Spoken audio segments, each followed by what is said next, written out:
Je définirais mon métier comme une activité de conseil auprès de personnes ou d'entreprises afin de les aider au quotidien dans leurs activités ou dans le cadre de la défense de contentieux. Il n'y a bien évidemment pas de journée type, mais bon, donc quand j'arrive au cabinet, en général entre 9 h et 9 h 30, après un petit café, donc je regarde les mails ou je réponds aux mails que j'ai regardés sur le trajet pour aller au bureau. Donc je fais les petites réponses rapides qu'il y a à faire si besoin. Si j'ai des résultats d'audience à obtenir, parce qu'on a plaidé la veille, c'est quand même important. Donc bien sûr, je téléphone immédiatement au conseil des prud'hommes. Ensuite, je traite les dossiers que j'ai en cours. Donc ça peut être soit je suis en train de rédiger un projet de conclusion, donc je me remets dans le dossier, je regarde les pièces, je rédige, je fais les recherches qui vont avec.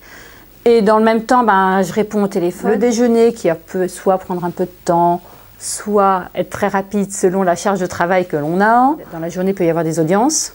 Donc, aller à une audience, donc, là, c'est préparer, relire son dossier, aller à l'audience. Et là, quand on a une audience le matin ou l'après-midi, on ne prévoit pas grand-chose parce qu'on sait à quelle heure on arrive, mais on ne sait pas du tout à quelle heure on repart. Le métier d'avocat en droit du travail a à l'heure actuelle des débouchés, dans la mesure où le droit du travail est un droit en perpétuelle évolution, porteur, qu'il y a de nombre de contentieux, que c'est un droit devenu complexe, donc les entreprises et les personnes, les salariés ont besoin d'experts dans le domaine. Donc il y a du travail, même si en 20 ans, il y a eu de plus en plus de personnes, d'avocats, qui ont découvert cette spécialité. Donc il y a un certain nombre d'avocats présents sur le marché, mais je pense qu'il y a encore de la place. Toute profession, le métier d'avocat requiert quelques qualités.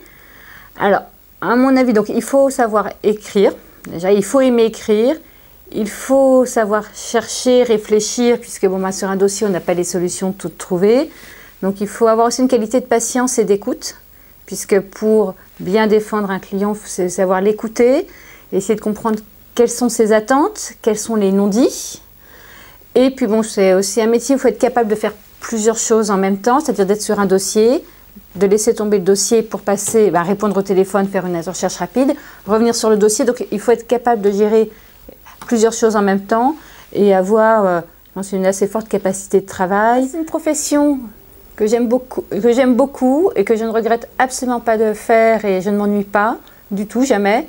Parce que c'est le droit du travail. Alors, c'est une profession, on est en contact avec des personnes très diverses. Vous êtes en contact avec des magistrats, avec des salariés, des entreprises, et même au sein des entreprises, vous vous adressez, selon que l'entreprise comporte 600 personnes ou 10 personnes, vous n'avez pas les mêmes interlocuteurs, il n'y a pas le même degré de compréhension, donc vous devez vous adapter à vos interlocuteurs. En plus, pour bien comprendre les dossiers, il faut bien comprendre l'activité de votre client, donc cela vous apporte des tas de choses, vous apprenez des tas de choses parce que moi j'ai dû m'intéresser à la construction de voitures, ce qui a priori ne m'intéressait pas, mais j'avais besoin pour le dossier, ou aux modalités de confection d'une robe de haute couture. Bon, là j'étais tout de suite beaucoup plus intéressée. Quel conseil vous donnez si vous souhaitez devenir avocat en droit du travail? Alors déjà, si vous êtes motivé, poursuivez, n'écoutez pas forcément ce qu'on peut vous dire à droite à gauche, il n'y a pas de débouché, c'est comme si... c'est dur, donc il faut le faire si vous en avez envie. L'anglais, parce que l'anglais est indispensable, et même si vous entrez dans un cabinet dans lequel il n'y a a priori pas besoin de parler anglais, on vous le demandera. Le deuxième, alors d'avoir un deuxième diplôme, à mon sens, c'est pas indispensable, mais si vous souhaitez entrer dans de grandes structures, c'est mieux. Il faut effectivement aussi également multiplier les stages. Et alors le conseil après que je donnerai en termes, une fois que vous avez franchi l'étape du CRFPA, du CAPA et que vous portez enfin le titre d'avocat, c'est de ne pas chercher à vous installer immédiatement, même si vous avez des clients. Dans la mesure où, je pense que les stages que vous avez faits sont toujours utiles, mais seront insuffisants en termes d'expérience, parce que c'est un métier, le métier d'avocat, qui est également fondé sur l'expérience et non pas simplement sur la connaissance théorique, même si elle est utile, de l'université. Et on a besoin, je pense, d'être épaulé par un avocat ayant plus d'expérience